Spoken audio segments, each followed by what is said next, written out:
तुरीची डाळीची आमटी. त्याला लागणारे साहित्य: टमाटा कापून घेतला आहे 2 स्वच्छ, कांदा, लसूण, कढीपत्ता, हळद, मसाला, गरम मसाला, 1 चमचा तेल घेतलेला आहे.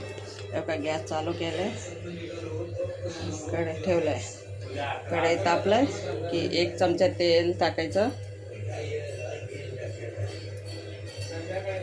तेल तापलं त्यात टाकायचं 1 चमचा, बारक्या चमच्याने 1 चमचा राई, मोहरी, काही म्हणा, राई म्हणा, मोहरी म्हणा. राई तडतडली तर त्यात टाकायचं आपण जिरा.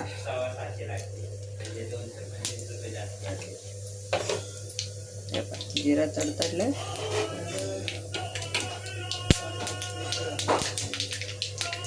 जिरा तडतडला त्यात टाकू आपण लसूण.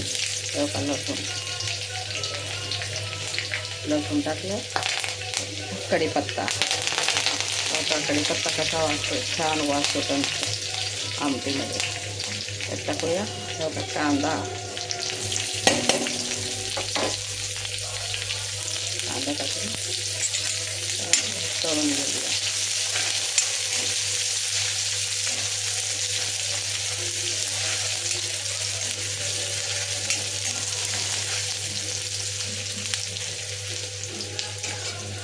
कांदा परतून झाला. त्यात टाकूया थोडं हिंगाने तुरीची आमटी पित्त होत नाही, जळजळ होणार नाही. त्याच्यामुळं आपण थोडा टाकूया हिंग.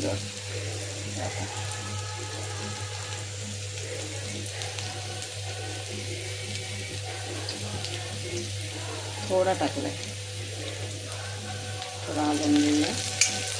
त्यात टाकूया मसाला, गरम मसाला, हळद, चटणी.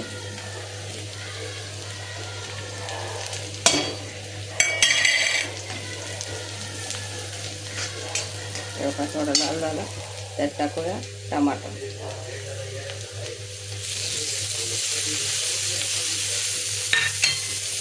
थोडं परतून घेऊया.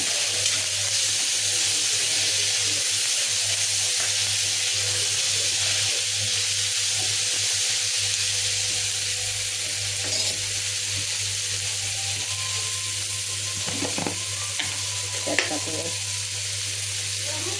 अर्धा चमचा मीठ टाकलं की टमाटा लवकर बारीक होतो, मऊ बारीक होतो, लवकर पेस्ट होते त्याची तयार. हलवून घेऊया.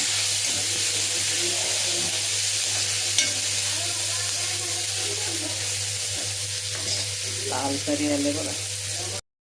टमाटा बारीक छान लाल एवढा परतलेला आहे.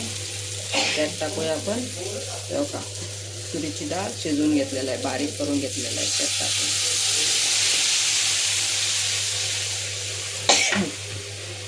आपली तुरीची आमटी छानपैकी शिजायला लागेल.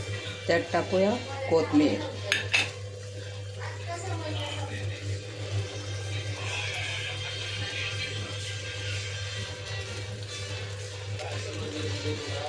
मस्त की तुरीची आमटी भाताबरोबर खावा, चपाती, काही कशाबरोबर पण चांगलं लागेल.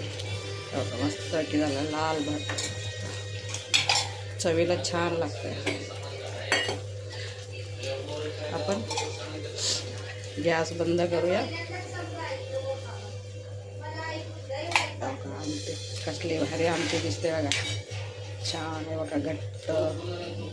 चपाती बरोबर पण चांगले लागते, भाकरी बरोबर पण चांगलं लागते, भाताबरोबर तर बेस्ट लागतं.